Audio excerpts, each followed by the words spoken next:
കണ്ണനാകുഴി ശ്രീകൃഷ്ണസ്വാമി ക്ഷേത്രത്തിൽ സപ്താഹ യജ്ഞത്തോടനുബന്ധിച്ച് ഉണ്ണിയൂട്ട് നടത്തി. യജ്ഞം 7-ന് സമാപിക്കും.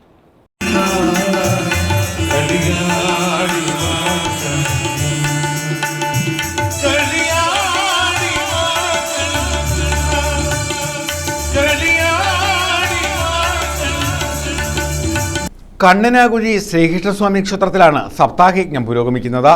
യജ്ഞത്തിന്റെ ഭാഗമായി ക്ഷേത്രത്തിൽ ഉണ്ണിയൂട്ട് നടത്തി. നിരവധി ഭക്തരാണ് ഉണ്ണിയൂട്ട് ചടങ്ങിൽ പങ്കെടുത്തത്. തഴവ ചെറുവള്ളിലില്ലം ഉണ്ണികൃഷ്ണൻ നമ്പൂതിരിയാണ് യജ്ഞാചാര്യൻ.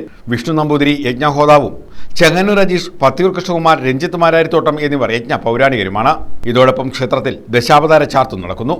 തന്ത്രി കണ്ഠരര് രാജീവര്, മേൽശാന്തി VS സുധികുമാർ ശർമ്മ എന്നിവരുടെ കാർമ്മികത്വത്തിലാണ് ക്ഷേത്രാചാര ചടങ്ങുകൾ നടക്കുന്നത്. ഉണ്ണിയൂട്ടിന് മുന്നോടിയായി ശ്രീകൃഷ്ണാവതാരം പ്രധാന പൂജ നടന്നു. 2 വയസ്സ് മുതൽ 10 വയസ്സ് വരെ പ്രായമുള്ള കുട്ടികൾക്കായാണ് ഉണ്ണിയൂട്ട് നടത്തിയത്. തുടർന്ന് യജ്ഞാചാര്യന്റെ പ്രഭാഷണം, അന്നദാനം എന്നിവയും നടന്നു.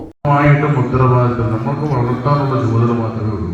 പിന്നീട് ആ കുഞ്ഞിന്റെ ഭാവിയിലുള്ള എല്ലാ കാര്യങ്ങളും ആരാ നോക്കുന്നത്? ഭഗവതി നോക്കിക്കൂടല്ലേ. കാരണം ഭഗവതിയുടെ ഇല്ലെങ്കിൽ ഭഗവാന്റെ കുഞ്ഞാണ്.